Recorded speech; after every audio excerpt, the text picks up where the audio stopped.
Ladies and gentlemen, good afternoon again. Bart Heights here at Supreme Courts. Day 2 of the play dates. A little different twist here. We're going to go toward the officials. Robert Howell, 32 years experience officiating games in the state of Alabama and beyond. And you know, we always liked, anybody that's gone to a game knows you're probably not the most liked person when you walk in. What's the mentality when you walk into a gym? Do you kind of listen, or is it just always the same? For me, it's always the same. I go into a gym, I really don't want to know nothing about the teams. Even if I've had them, I may have that in the back of my mind of how they're going to play, but no preconceived notion, no nothing. I'm just there to call a game. Well, we were talking earlier off camera how basketball has changed over the last few years, and what are the differences that you've seen, probably I'd say the last 5-10 years, in the open space movement, lack of post play, if you will? How has that changed from, obviously we see it from a player standpoint, how has it changed from the officiating standpoint? It's more of a three-point game now with the three-point line. Teams just like to run and gun. There's very few offenses that are ran. It's let's get it down the floor and shoot up a three and see how many times we can shoot. Sort of the plain view mentality with Coach Coker. Let's run up and down the floor, shoot the three, put pressure on, get the ball back, shoot another three.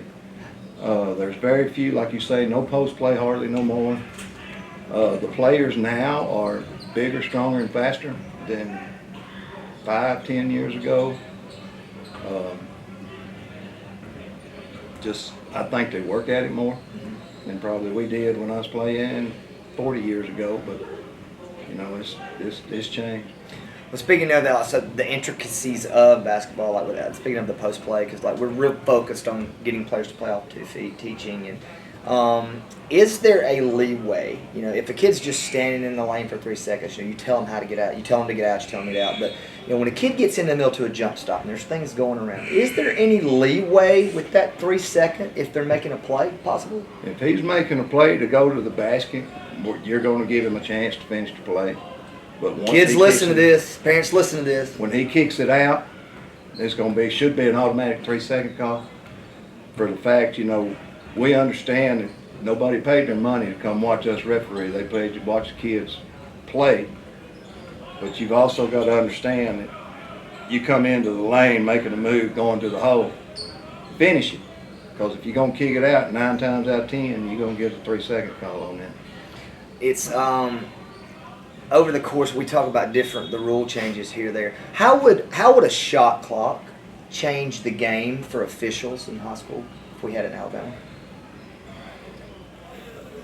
For a straight high school referee that hadn't been above high school, the shot clock may be a tough thing, knowing when to reset it and when not to reset it.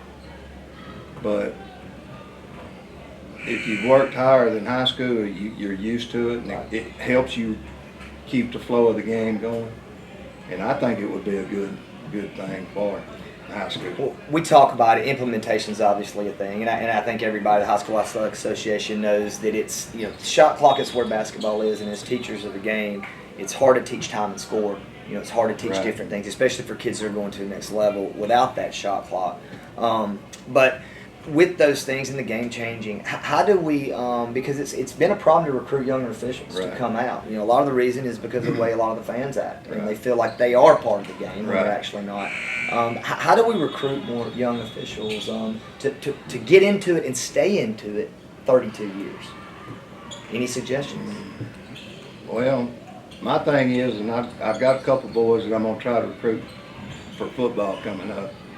But the thing is for the coaches that stand over here and act like knuckleheads or do things that they shouldn't do, part of it's our fault as an official, because the unsporting part of it is the coach shall not incite the fans or the crowd or do whatever, and that's unsporting, which should be a technical.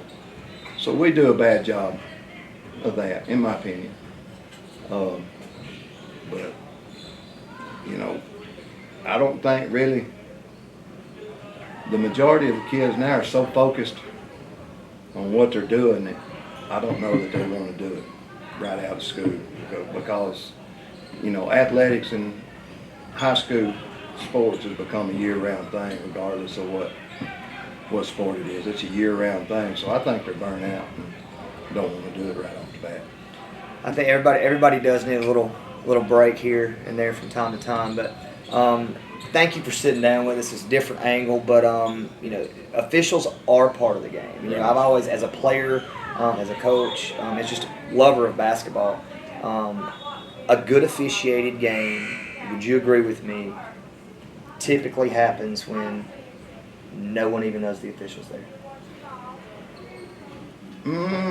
Yes and no, because Explain that.